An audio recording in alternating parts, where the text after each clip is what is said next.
Hi guys, welcome back to channel. നമ്മൾ Twisters cinema PVR PXL formula എന്നങ്ങനെ ഉണ്ടാ.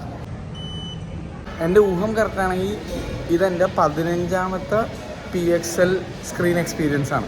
രാവിലെ കാര്യമായിട്ട് ഫുഡ് കഴിക്കാത്തതുകൊണ്ട് ഒരു പനീർ ടിക്ക പിസ്സ വിത്ത് എക്സ്ട്രാ പനീർ ടോപ്പിങ്സ് പറഞ്ഞിട്ടുണ്ടായിരുന്നു. കോട്ടക്കിൻ്റെ കടകളിൽ ഡിസ്കൗണ്ട് കിട്ടിയതുകൊണ്ടാണോ എന്നറിയില്ല. പിസ്സയുടെ സൈസും പനീറിൻ്റെ ക്വാണ്ടിറ്റിയും വളരെ കുറവായിട്ടാണ് എനിക്ക് ഫീൽ ചെയ്തത്. ടേസ്റ്റ് വൈസ് കൊള്ളായിരുന്നു.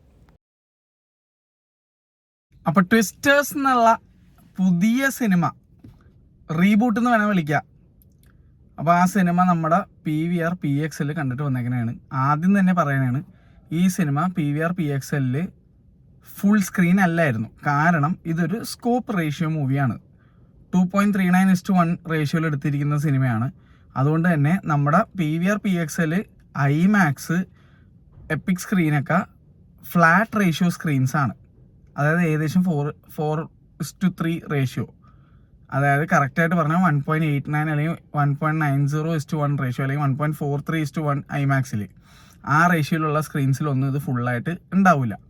പക്ഷേ എന്നിരുന്നാലും ഈ സിനിമ ഞാൻ ഇവിടെ കണ്ടത് നന്നായി എന്ന് എനിക്ക് ഫീൽ ചെയ്തു. കാരണം ലാസ്റ്റ് 20 മിനിറ്റ്സ് കിടിലനായിരുന്നു. ഒരു രക്ഷ ഉണ്ടായിരുന്നു ലാസ്റ്റ് 20 മിനിറ്റ്സ്. അത്രയും രൂക്ഷമായിട്ട്, അത്രയും റിയലിസ്റ്റിക് ആയിട്ട് ഇതിനകത്തുള്ള ടൊർണാഡോ ചുഴലിക്കാറ്റിൻ്റെ സീൻ നല്ല കിടിലായിട്ട് കാണിച്ചു. അടിപൊളിയായിരുന്നു.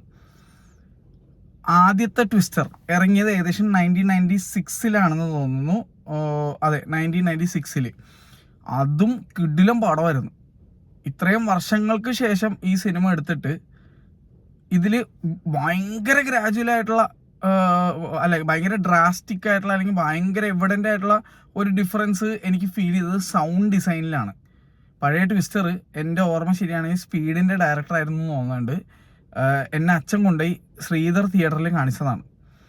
അപ്പോൾ ഇത് എനിക്കൊരു നൊസ്റ്റാൾജിക് ഫീലിംഗ് നൽകി ഈ സിനിമ. പക്ഷേ ഈ സിനിമയിലുള്ള ഏറ്റവും വലിയ പ്ലസ് പോയിന്റ് എനിക്ക് ഫീൽ ചെയ്തത് പുതിയ സിനിമയിലെ സൗണ്ട് ഡിസൈൻ. ഓരോ ചുഴലിക്കാറ്റ് വരുമ്പോൾ അതിൽ പെട്ടുപോകുന്ന മെറ്റീരിയൽസും സാധനങ്ങളുടെയൊക്കെ വോയിസ് നമ്മുടെ ചുറ്റും കടന്ന് കളിക്കുന്ന രീതിയിലാണ് ചെയ്തിരുന്നത്. ഞാൻ ഇതിൻ്റെ DCP കൺഫേം ചെയ്തു. 4K 5.1 ഡോൾബി അറ്റ്മോസ് ആയിരുന്നു ഇന്നത്തെ DCP. ആ ഒരു രക്ഷ ഉണ്ടായിരുന്നില്ല. അത് അടിപൊളിയായിരുന്നു. പക്ഷേ എൻ്റെ ഊഹം ശരിയാണെങ്കിൽ, ഇഫ് മൈ ഗെസ്സസ് റൈറ്റ്, ഈ സിനിമ എടുത്തിരിക്കുന്നത് ഫിലിം ക്യാമറയിലാണെന്ന് തോന്നുന്നു. കാരണം ഒരു ഫിലിം ക്യാമറയിൽ എടുത്തു കഴിഞ്ഞിട്ട് അത് ഡിജിറ്റലിലേക്ക് കൺവേർട്ട് ചെയ്യുമ്പോഴേക്കും ഒരു ഗ്രെയിനി എഫക്റ്റ് ചില സിനിമകളിൽ വന്ന് കാണാറുണ്ട്. അതിൻ്റെ ആണെന്ന് എനിക്ക് തോന്നുന്നു. അല്ലെങ്കിൽ DMR ചെയ്തതിൻ്റെ ഏതാണെന്ന് വെച്ചാൽ അതെനിക്ക് നിങ്ങളങ്ങനെ പറഞ്ഞ് മനസ്സിലാക്കാമെന്ന് അറിയാം. അതൊരു ഫിലിം ക്യാമറയിൽ എടുത്തിരിക്കുന്ന ഒരു സാധനത്തിനെ ഡിജിറ്റലി കൺവേർട്ട് ചെയ്യുമ്പോഴേക്കും ഒരു ചെറിയൊരു ഗ്രെയിനി എഫക്റ്റ് വരും. ആ ഒരു ഗ്രെയിനി എഫക്റ്റ് ഈ സിനിമയിലുണ്ട്. പക്ഷെ അത് നമ്മുടെ viewer as A common viewers point of view നോക്കുമ്പോൾ അതൊന്നും നമ്മളെ മാറ്റർ ചെയ്യത്തില്ല. ഇവിടത്തെ PXL ക്ലാരിറ്റി, നല്ല DCPയും കൂടി കിട്ടിയിരിക്കുന്നതുകൊണ്ട് ഭയങ്കര രസമുണ്ടായിരുന്നു, അടിപൊളിയായിരുന്നു. പൊതുവെ ഇങ്ങനത്തെ സിനിമ കാണുമ്പോൾ ഭയങ്കര ഇരുണ്ട് പോകേണ്ട ഒരു അവസ്ഥയാണ്. പക്ഷേ ഇതിലങ്ങനെയല്ല. നല്ല തെളിച്ചം ഉണ്ടായിരുന്നു, നല്ല ബ്രൈറ്റ്നെസ്, നല്ല ഓവർ സാച്ചുറേറ്റഡ് അല്ലായിരുന്നു, ഓവർ കോൺട്രാസ്റ്റ് അല്ലായിരുന്നു, ബാലൻസ്ഡ് ആയിരുന്നു. എനിക്കത് ഇഷ്ടപ്പെട്ടു. അടിപൊളിയായിരുന്നു, നല്ല രസമുണ്ടായിരുന്നു. എനിക്ക് അമേരിക്കയിലുള്ള ഈ ഒരു സിനിമ നടക്കുന്ന ആ ഒരു പശ്ചാത്തലം, ആ ഒരു ഏരിയ, ആ ഒരു വൈൽഡ് വെസ്റ്റ് സൈഡ്, ആ ഒരു മാർഷി ഗ്രീൻലാൻഡ് എന്ന് പറഞ്ഞാൽ ആ ഗ്രീനറി സൈഡ്, ഓക്ലഹോമ ആ ഒരു സൈഡ്, അല്ലെങ്കിൽ ടെക്സസ് സൈഡൊക്കെ ഒരു രക്ഷയില്ലാത്ത രീതിയിൽ സിനിമാറ്റോഗ്രാഫി ചെയ്ത് വെച്ചിട്ടുണ്ട്. ഇതിൻ്റെ സിനിമാറ്റോഗ്രാഫർ ആരാണെന്നുള്ളതൊന്ന് നോക്കട്ടെ. Dan Mindel. പുള്ളിയുടെ ഇതിന് മുന്നത്തെ വർക്ക്സ് ടൂത്ത് ഫെയറി, വേറെ ഏതൊക്കെയാണ്, Sand, Spy Game, Skeleton Key, Mission Impossible 3, അതാണ് John Carter, Star Trek, Spiderman 2, Star Wars Americans, Zoolander, Pacific Rim Uprising second part, Cloverfield Paradox, Star Wars Rise of Skywalkers. ഇതൊക്കെ ചെയ്തേക്കുന്ന ആളാണ്. അത് കാണാനുണ്ട്. അപ്പോൾ അതിൻ്റെ ഒരു ക്വാളിറ്റി കാണാനുണ്ട്. അടിപൊളി എന്താണ് സിനിമാറ്റോഗ്രാഫി ആയിരുന്നു സിനിമ. അതുപോലെ തന്നെ സൗണ്ട് ഡിസൈൻ ഒരു രക്ഷയില്ല. കിടിലൻ എന്ന് പറഞ്ഞാൽ വൻ കിടിലൻ. അത് എനിക്ക് നിങ്ങളോട് എക്സ്പ്ലെയിൻ ചെയ്ത് തരാൻ എനിക്ക് ഒരു പരിധി വരെ പറ്റുള്ളൂ. കാരണം എന്താണ് സൗണ്ട് ഡിസൈൻ എന്ന് വെച്ച് കഴിഞ്ഞാൽ, നമ്മളൊരു സിനിമ ചെയ്യുമ്പോഴേക്കും ആ സിനിമയിലേക്ക് ഓരോരോ ശബ്ദ മലയാള വാക്ക് എനിക്ക് കറക്റ്റായിട്ട് അറിയില്ല, നമ്മുടെ റസൂൽ പൂക്കുറ്റി ചെയ്യുന്ന പരിപാടി. അതായത് എന്താണ് ഓരോരോ സൗണ്ട്സ് റെക്കോർഡ് ചെയ്തിട്ട് അത് നമ്മുടെ സിനിമയിലേക്ക് കൊണ്ടുവന്ന് നമ്മൾ ചേർക്കുന്നത്. അപ്പോൾ ഇപ്പോൾ ഒരു മണിയിലിരിക്കുന്ന സൗണ്ടാണ്, മണിയിലിരിക്കുന്ന സൗണ്ട് സെപ്പറേറ്റ് ആയിട്ട് റെക്കോർഡ് ചെയ്ത് അതിലേക്ക് ആഡ് ചെയ്യും. അതിൻ്റെ കംപ്ലീറ്റ് ഡിസൈനിങ് കാര്യം ചെയ്യുന്ന ഒരു ആളായിരിക്കും വിത്ത് ടീം. നമ്മുടെ റസൂൽ പൂക്കുറ്റി പൊതുവെ ചെയ്യുന്ന പരിപാടി അതാണ്. അപ്പോൾ ഇതിൽ സൗണ്ട് ഡിസൈനർ ഒരു രക്ഷയില്ലാത്ത രീതിയിൽ സൗണ്ട് ഡിസൈൻ ചെയ്ത് വെച്ചിട്ടുണ്ട്. ഡ്യൂണായിരുന്നു ഈ കൊല്ലം ഞാൻ കണ്ടതിൽ one of the best sound design ചെയ്തിരിക്കുന്ന ഒരു സിനിമ. കാരണം ഇന്നേ വരെ കേൾക്കാത്ത കുറേ ട്യൂൺസ്, കുറേ സൗണ്ടുകൾ എങ്ങനെയൊക്കെ ഉണ്ടാക്കി ചെയ്തിട്ടുണ്ടായിരുന്നു ഡ്യൂണിൽ. ഭ്രമയുഗം ക്രിസ്റ്റോ സേവിയർ സൗണ്ട് ഡിസൈൻ ചെയ്തത് കിടിലായിരുന്നു. ക്രിസ്റ്റോ സേവിയർ വേറെ ആരും കൂടി ചെയ്തിട്ടുണ്ടായിരുന്നു സൗണ്ട് ഡിസൈൻ. അങ്ങനെ കുറേ സിനിമകളുണ്ട്. വേറെ ആലോചിക്കാൻ ഫ്യൂറിയോസ, എൻ്റെ മോനെ ഒരു രക്ഷ ഉണ്ടായിരുന്നില്ല സൗണ്ട് ഡിസൈൻ. അങ്ങനെ കുറേ സിനിമകൾ കിടിലൻ സൗണ്ട് ഡിസൈനുള്ള സിനിമകളുണ്ടായിരുന്നു. വേറെ ഒരു പടം ഉണ്ട്, അത് ഏത് പടം പെട്ടെന്ന് എനിക്ക് ഓർമ്മയില്ല. എനിവേസ് സൗണ്ട് ഡിസൈൻ കിടിലനായിരുന്നു. മ്യൂസിക് അത്യാവശ്യം ഡീസൻ്റ് ആയിരുന്നു. പക്ഷേ ഈ സിനിമയിൽ ഒരു പോരായ്മ എനിക്ക് ഫീൽ ചെയ്തത്, ഇതൊരു സ്ലോ ബേണറാണ്.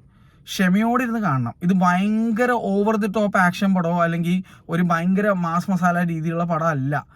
ഒരു ബാലൻസ് കീപ്പ് ചെയ്തിട്ടുണ്ട്. ആ ഒരു ഫസ്റ്റ് പടത്തിനോടുള്ള നീതി കാണിക്കുന്നതിൻ്റെ ഭാഗമായിട്ട് ഇവർ ഈ സിനിമ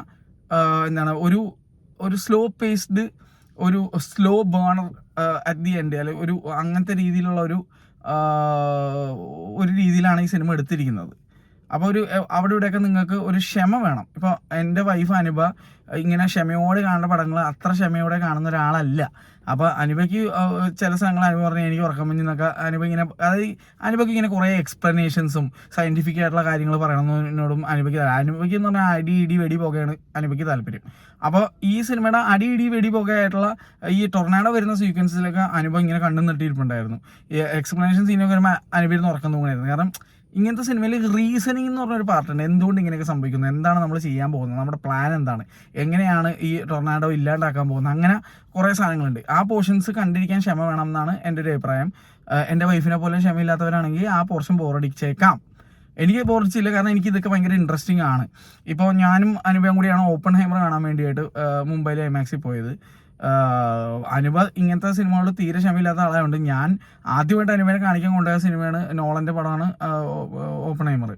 അപ്പോൾ ഞാൻ നോളൻ എന്ന് പറഞ്ഞു അനുഭവയുടെ അടുത്ത് പറഞ്ഞു വെച്ചിരിക്കുന്ന ഒരു ഇത് വെച്ചിട്ട് ഞാൻ ഓപ്പൺഹൈമർ കാണാൻ കൊണ്ടുപോയപ്പോഴേക്കും അനുഭവ പ്രതീക്ഷിച്ചത് നമ്മുടെ ഡാർക്ക് നൈറ്റ് സീരീസിലെ രീതിയിലുള്ള അല്ലെങ്കിൽ അങ്ങനത്തെ ഒരു പടമായിരിക്കുന്നത്. പക്ഷേ ഓപ്പൺഹൈമർ ഒരു ഡോക്യുമെൻ്ററി ടൈപ്പ് ഓഫ് രീതിയിലുള്ളൊരു പടമായിരുന്നു. ഭയങ്കര റീസണിങ്ങും സയൻറ്റിഫിക് കാര്യങ്ങളൊക്കെ എക്സ്പ്ലെയിൻ ചെയ്തുകൊണ്ടുള്ള. അപ്പോൾ അനുഭവയ്ക്ക് മാരക ബോറിംഗ് ആയിട്ടാണ് ഫീൽ ചെയ്തത്. എനിക്ക് വരെ ഭയങ്കര ബോറിംഗ് ആയിട്ട് ആ പടം ഫീൽ ചെയ്ത്. അപ്പോൾ ഞാനത് പറഞ്ഞുകൊണ്ട് അതൊരു മോശം പടം ഒരിക്കലും ആവുന്നില്ല, ഞാനൊരു മോശം സിനിമ ആരാധകനും ആവുന്നില്ല. കാരണം എനിക്ക് ആ സിനിമ ഇഷ്ടപ്പെട്ടില്ല എന്ന് വെച്ചിട്ട്, എനിക്കത് വർക്കായില്ല എന്ന് വെച്ചിട്ട് ഞാനൊരു മോശപ്പെട്ട വ്യക്തി ആവുന്നില്ലല്ലോ. എനിക്കെന്തോ വർക്കൗട്ട് ആയില്ല. എൻ്റെ കൂടെ വന്ന എൻ്റെ പാർട്ട്ണർ അത് തീരെ വർക്കൗട്ട് ആയില്ല. ഒരു ഐമാക്സ് കാണേണ്ട ഒരു സിനിമയായിട്ടൊന്നും എനിക്ക് ഫീൽ ചെയ്തില്ല. ആ എനിക്കൊന്ന് ഫുൾ ടോട്ടാലിറ്റിയിൽ ഒരു 5-10 മിനിറ്റ് പോലും ഇല്ല, 5 മിനിറ്റ് ആ നമ്മുടെ അറ്റോമിക് ബോംബ് എക്സ്പ്ലോഷൻ്റെ ആ ഒരു ഏരിയയും കുറച്ച് സ്ഥലങ്ങൾ മാത്രമേ വർത്ത് ഓഫ് ഐമാക്സ് ആയിട്ട് എനിക്ക് ഫീൽ ചെയ്തിട്ടുണ്ടായിരുന്നുള്ളൂ. അപ്പോൾ ഒരു 2.25-2.5 മണിക്കൂർ 3 മണിക്കൂറുള്ള ഒരു സിനിമയിൽ ഒരു 5 മിനിറ്റ് മാത്രം വർത്തായിട്ട് ഫീൽ ചെയ്തപ്പോൾ എനിക്ക് ഐമാക്സ് ആ സിനിമ കണ്ടപ്പോൾ ഡിസപ്പോയിൻമെൻ്റ് ആയിരുന്നു. എൻ്റെ വേഴ്സ്റ്റ് ഐമാക്സ് എക്സ്പീരിയൻസ് ആയിട്ടാണ് ഞാൻ കണക്കാക്കുന്നത്. എനിക്കപ്പോൾ എൻ്റെ ഡിസപ്പോയിൻമെൻറ്റിൽ ഒരു ഡബിൾ എഫക്റ്റ് ആയിരുന്നു. എനിക്ക് ഡബിൾ ഡിസപ്പോയിൻ്റ് എന്ന അവസ്ഥയായിരുന്നു. സിനിമയും ഇഷ്ടപ്പെട്ടില്ല, ഐമാക്സിൽ പോയി കണ്ടത് ആദ്യമായിട്ട് ഒരു മോശം ഫീലിംഗ് ആയിട്ട് ഫീൽ ചെയ്ത ഒരു അവസ്ഥയൊക്കെയായിരുന്നു. എനിവേസ്, അപ്പോൾ അത് വെച്ചിട്ട് നിങ്ങൾ എൻ്റെ സിനിമ താല്പര്യങ്ങളെ വിലയിരുത്തണം. കാരണം ആ ഒരു പടവും കുറച്ച് സിനിമകൾ മാത്രമുള്ള എനിക്ക് ഇങ്ങനെ പൊതുവെ ആൾക്കാർക്ക് ഇഷ്ടപ്പെടാതെ പോയിട്ടുള്ളൂ. അത് ഞാൻ പറഞ്ഞതേ ഉള്ളൂ എന്തായാലും. അപ്പോൾ ഇത് ഒരു സ്ലോ ബേണിംഗ് പടമാണ്. നമ്മുടെ സിവിൽ വാറൊക്കെ കാണുന്ന പോലെ തന്നെയാണ്. സിവിൽ വാർ PXL കാണാൻ വേറെ ലെവലായിരുന്നു. ഞാൻ PXL തന്നെയാണ് സിവിൽ വാർ കണ്ടത്. സ്ലോ ബേണിംഗ് പടമാണ്. ടുവേർഡ്സ് ദി എൻഡ് ഭയങ്കര അടിപൊളിയാണ്. പക്ഷേ അതുവരെ എത്തുക എന്നുള്ളത് കുറച്ച്, സിവിൽ വാറിന് അത്ര സ്ലോ ഇല്ല ഈ പടം, എന്നാലും അതുവരെ എത്തുക എന്നുള്ളത് പേഷ്യൻസോടെ ഇരുന്ന് കാണേണ്ട ഒരു പരിപാടിയാണ്. ഒരു ഫിലിം ലവറിന് തീർച്ചയായിട്ടും അത് പറ്റും. കാരണം അയാൾ സിനിമ കാണാൻ വേണ്ടി വരുമ്പോൾ വളരെ പേഷ്യൻറ്റുമായിട്ട് ഇരുന്ന് കാണാൻ പറ്റുന്ന ആൾക്കാർക്ക് കുഴപ്പമില്ല. എൻ്റർടൈൻമെൻറ്റ് പ്രതീക്ഷ വരുന്നവർക്ക് കുറച്ച് എൻ്റർടൈൻമെൻറ്റ്സ് ഉള്ളൂ. അപ്പോൾ ഈ സിനിമയുടെ മുഴുവത്താടെയുള്ള ഒരു റണ്ണിങ് അവേഴ്സ് നോക്കിക്കഴിഞ്ഞാൽ ഇപ്പോൾ എത്ര മണിക്കൂറുണ്ടെന്ന് നോക്കട്ടെ ഈ പടം, ഞാൻ മറന്നുപോയി. 122 മിനിറ്റ്സ്. അതിനകത്തൊരു 22 മിനിറ്റ്സ് ആയിരിക്കും ചിലപ്പോൾ, 22 അല്ല, ഒരു 25 മിനിറ്റ്സ് ആയിരിക്കും എൻ്റർടൈനിങ് പാർട്ട് എന്ന് പറഞ്ഞുള്ളത്. ബാക്കിയൊക്കെ റീസണിങ്ങും അതിലേക്ക് എത്തുന്ന കാര്യങ്ങളും സംഭവങ്ങളൊക്കെയാണ്. അപ്പോൾ അത് ചിലപ്പോൾ നിങ്ങൾക്ക് ബോറടിച്ചേക്കാം. അനുഭവ പോലെയുള്ള ഒരു മാസ് മസാല ഇഷ്ടപ്പെടുന്ന രീതിയിലുള്ള ആളാണെങ്കിൽ ചിലപ്പോൾ ബോറടിച്ചേക്കാം. എനിക്ക് കുഴപ്പമില്ലാന്ന് തോന്നി. ഇത് ഓവറോൾ എങ്ങനെ ഉണ്ടായിരുന്നു വെച്ച് കഴിഞ്ഞാൽ it was worth the last 20 minutes in the theatre. അത് ഭയങ്കര രസമായിരുന്നു. പിന്നെ അവിടെ ഇവിടെയൊക്കെ ആയിട്ടും ഈ സിനിമയുടെ ഓപ്പണിംഗ് ആക്റ്റൊക്കെ ഭയങ്കര ഗ്രൂസമായിരുന്നു. അതിങ്ങനെ ഭയങ്കര ടോർമെൻറ്റിങ് ആയിരിക്കും. ഇത് ടൊർണാഡോ പെട്ടുപോയിട്ടുള്ള ഫ്ലഡിലൊക്കെ പെട്ടുപോയ ആൾക്കാർക്ക് ഇത് ഭയങ്കര വല്ലാത്തൊരു ഫീലിംഗ് ആയിരിക്കും അത് കാണുമ്പോഴേക്കും എന്നാണ് എനിക്ക് ഫീൽ ആയത്. എനിവേസ് ഇതായിരുന്നു എൻ്റെ എക്സ്പീരിയൻസ്. എങ്ങനെ ഉണ്ടായിരുന്നു വെച്ച് കഴിഞ്ഞാൽ I felt it was a good theatre watch. അനുഭവയ്ക്ക് ആക്ഷൻ പോർഷൻ ഇഷ്ടപ്പെട്ടു, പക്ഷേ ബാക്കി അല്ലാതെ നോക്കുമ്പോൾ സിനിമ ഒരു ആവറേജ് ഫീലിംഗ് ആണ് അനുഭവയ്ക്ക് നൽകിയത്. അപ്പോൾ ഓവറോൾ നോക്കുമ്പോൾ it was a good watch, not extremely amazing അല്ലെങ്കിൽ മസ്റ്റ് വാച്ച് ഇൻ തിയേറ്റർ അങ്ങനെ ഞാൻ പറയൂല, പക്ഷെ പറയണമെന്നുണ്ട്. കാരണം ആ ലാസ്റ്റ് 20 മിനിറ്റ്സ് തിയേറ്ററിൽ അടിപൊളിയായിരുന്നു. ആനിവേസ് ഇത്രേ ഉള്ളൂ. അപ്പോൾ വേറെ വീഡിയോ ഇട്ടണം. Bye bye. നാളെ വേറെ കുറച്ച് സിനിമകൾ ഇറങ്ങുന്നുണ്ട്, കണ്ട അഭിപ്രായം പറയാം. Waiting for Marvel Jesus. If you know അടുത്ത ആഴ്ച.